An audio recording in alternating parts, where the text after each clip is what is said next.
Switching to Mariah's favourite sport now, cricket, on the SportsMax Zone as we continue our build-up to the 60, which pulls off on Wednesday in St Kitts and Nevis. The women will get the ball rolling with Barbados Royals battling the Trinbago Knight Riders in the first match. Anisa Mohammed will suit up for the TKR, and she spoke to the press ahead of Wednesday's game. Quite a lot has changed from when I started to now. When I started, we weren't on contracts. Now we have contracts, we have more opportunity to play international cricket, we have more camps for women's cricket, and now we have the CPL and the 60, so that's really exciting. And as you can see, we have come a very long way over the last 2 decades. I think we have a pretty balanced team. Looking at our squad, we have, power hitters, we have good bowlers in our team, and we have a lot of players with a lot of experience under their belts. So we are really hoping that that will be enough to help us get over the line in this tournament. Yeah, the veteran Anisa Mohammed there, she has been playing cricket for the West Indies since she was about 14 years old. Now, the former Windies women's captain Stephanie Taylor, who will lead the Ghana Amazon Warriors, shared her thoughts on the tournament as well.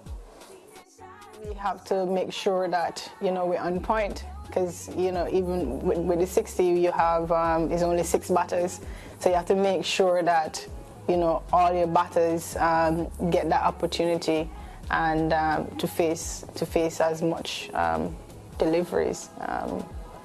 So yeah, I think for me it's more tactical, and yeah, you have to make sure that you get everything on point.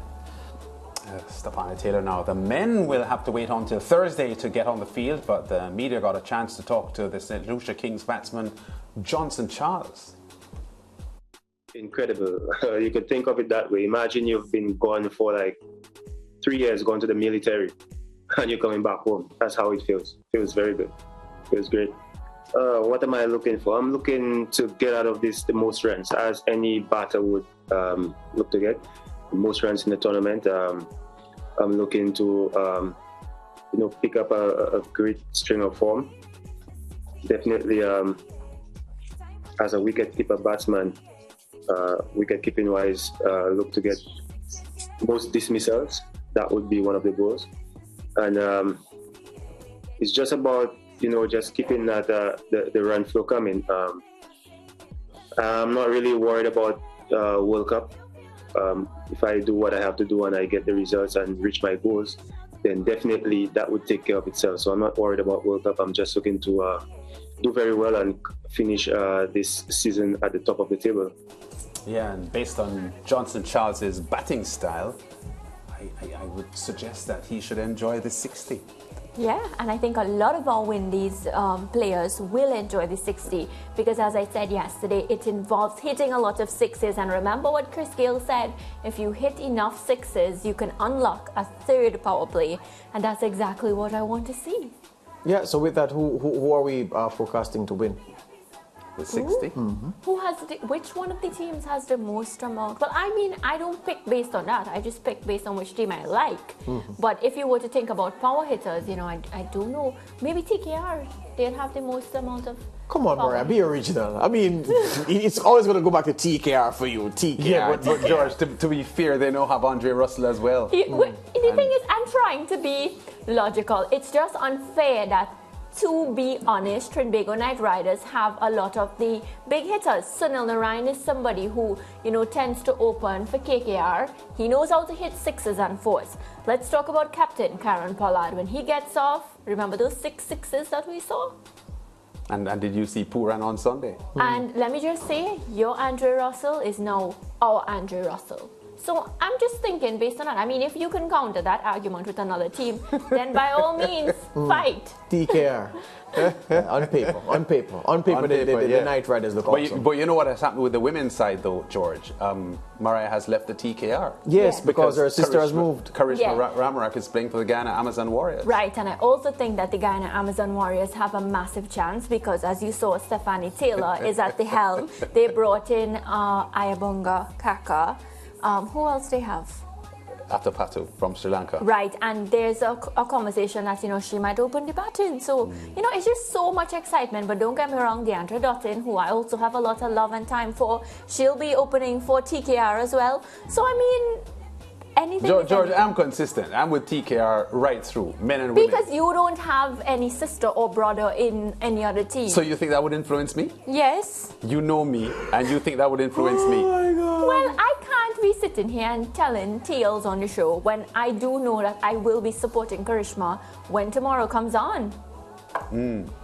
George, in a quick response to Mariah's narrative. Yes. While I was studying at the BBC Yes. in 1986, Yes. I was on the Paddy Feeney show. Yes. And he asked me to pick a winner between Mike Tyson and Trevor Berbick. Yes. Because they were fighting for the WBC And he has Jamaican heavyweight title Yes. on that Saturday night. Yes. And the Portland man didn't get your pick.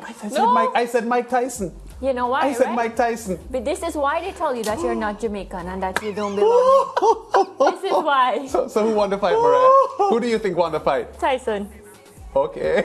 I know, but I'm just saying, just because you did that and you made that choice, now I understand why. When I came here, a lot of people were led to believe that you don't belong to Jamaica and that you are a Barbadian. Anyway, so here's the thing. After all that, so the women's competition, which I'm sorry it didn't have 6 teams, but Yes. that's okay. Just Yes. to start with, we start with what we have. So the women's competition, you're saying will be won by TKR, and both of you are saying TKR for the CPL. Yeah. And for the 60, you're saying TKR as well. So TKR will Yeah, I win know. everything. For the woman, for me. Well, I'm just sticking with TKR, to be Sticking with honest. TKR. Yeah, I'm but- sticking with TKR, but when the woman playing, it's Guyana, Amazon Guyana. Warriors. Oh, Amazon What Warriors about you? player. Yeah, I heard you that. What about you? No, though? I think the Amazon Warriors will win the women's 60. I think they'll oblige in the CPL as well. No, but Dottin is with TKR, you know. Remember Yeah, that? so it's all right. So I'm going to go with the Warriors there. I've supported the Warriors for so long in the CPL. I'm coming home this year. The Talawas. Yeah, even though we don't have the strongest team on paper, but I'm supporting Rovman. So I'm giving Rovman some strength. So I'm back home for the CPL this year. And I hope, I'm back home for the CPL. For the 60, I think TKR will win. Yeah. All right, But good. I'm with the Talawas for the thing. And it's weird. I don't think the Talawas will win, but I'm still supporting them. Last year you supported the Patriots. No, man, I was with the Warriors last year. I've been with the Warriors for the last 4 or 5 years. So the Talawas are your Man United. You don't think they'll win, but you're supporting No, them. Man United are better than the Talawas. Oh, they are? Yes. Oh. In what respect? One game and this is it?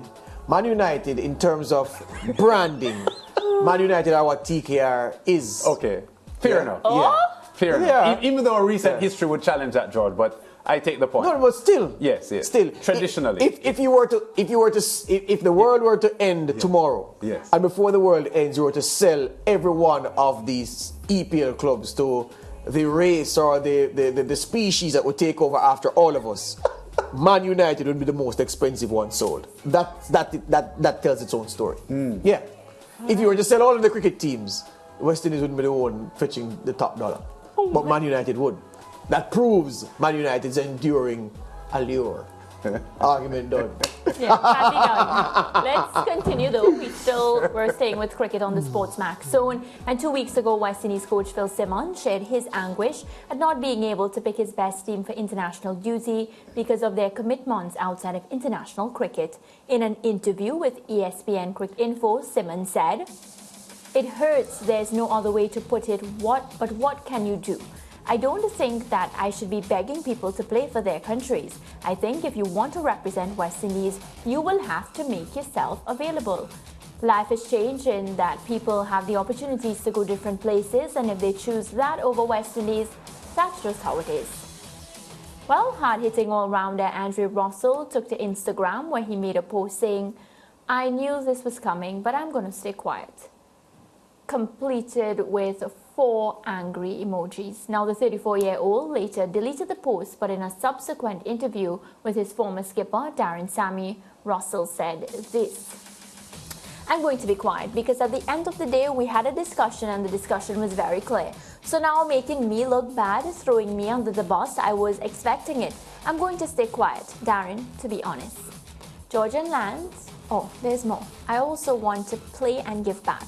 But at the end of the day, if we are not agreeing on certain terms, and they have to respect my terms, at the end of the day, it is what it is. We have families and we have to make sure that we give our best opportunity while we have one career. It's not like I can start over again. I'm 34 and I want to win another World Cup or 2 more for West Indies, because at the end of the day, I'm here now and I'm just taking it day by day. So George and Lance time now. Should Cricket West Indies surrender to Dre Ross's terms? First of all, we don't know what those terms are. Yeah. Yeah, that's one. Secondly, I'm trying to reconcile or to unravel how a general statement made by Phil Simmons suddenly becomes an attack on Andre Russell, sufficient for Andre to respond on Twitter, delete the post, and then in an interview with his former skipper Darren Sammy, go back to the discussion. Because I'm wondering if I missed something, if Phil Simmons was led into his statement by a question with Dre Ross in the question, yes. And then Phil Simmons' response, even though it didn't have Dre Ross in the answer, because it was a Dre Ross question and his answer came to the Dre Ross question, a reasonable person would say, it is Dre Ross he's talking about. To influence Dre Ross to then come out, because if Dre Ross had not spoken, nobody would have known that Phil Simmons was talking about Dre Ross. So I find that very curious. But he would be a name that people would think of, though. A name, but you said it perfectly. No, but there were so many other, because when you think about Sunil Narayan, that has been a discussion where they asked for him. Evan Lewis. I'm saying there are other names there. And that's the point. So Lance, you said it. He would have been a name. Yes, yes. But Dre Ross made it seem as if he was the one, the name. And I don't know. Then so I said, we don't know what his terms are, so we put that aside. Yes. Look, the T20 franchise cricket game has made Andre Russell incredibly wealthy. Yeah, depending on where you check, Andre Russell's net worth ranges between $7.5 and $13 million US. Net worth, not worth. His net worth, his worth after he pays taxes or any debt, well, not taxes, any debt that he owes. When you take the debt from what he's worth, his net worth is between $7.5 and $13 million US.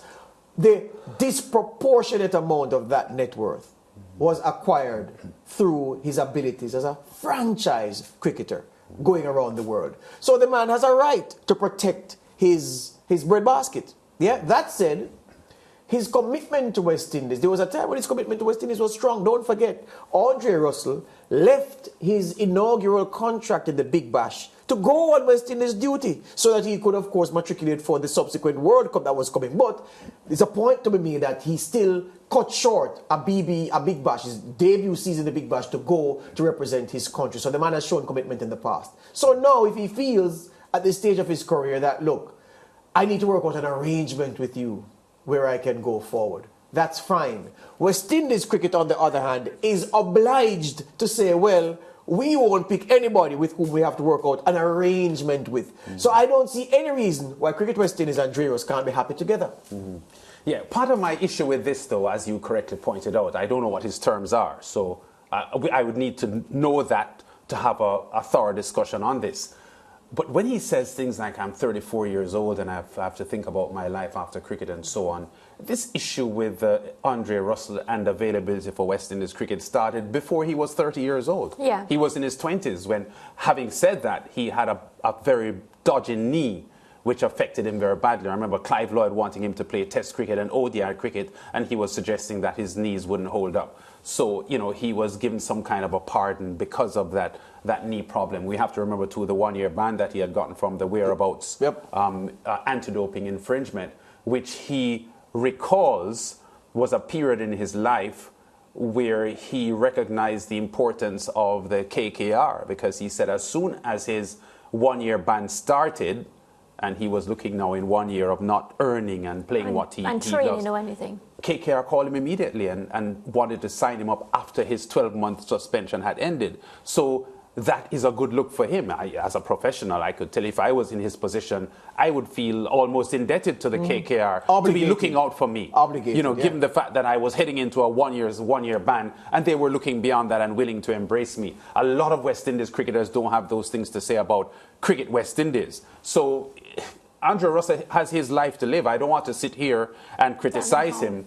I just think that the fan base at the moment isn't very sympathetic to Andre Russell, because there are so many times in the past where he has been asking for an allowance to play franchise cricket instead of West Indies cricket. And then, unfortunately for him, whenever he plays for the West Indies, he doesn't deliver at the same level that he does for his franchise team. So from a fan perspective, I think the fans are a little unsympathetic at the moment to Andre Russell's case. Break time, but I'll say this. Yes. Andre Russell doesn't need West Indies cricket. He doesn't. And West Indies cricket doesn't need Andre Russell. No.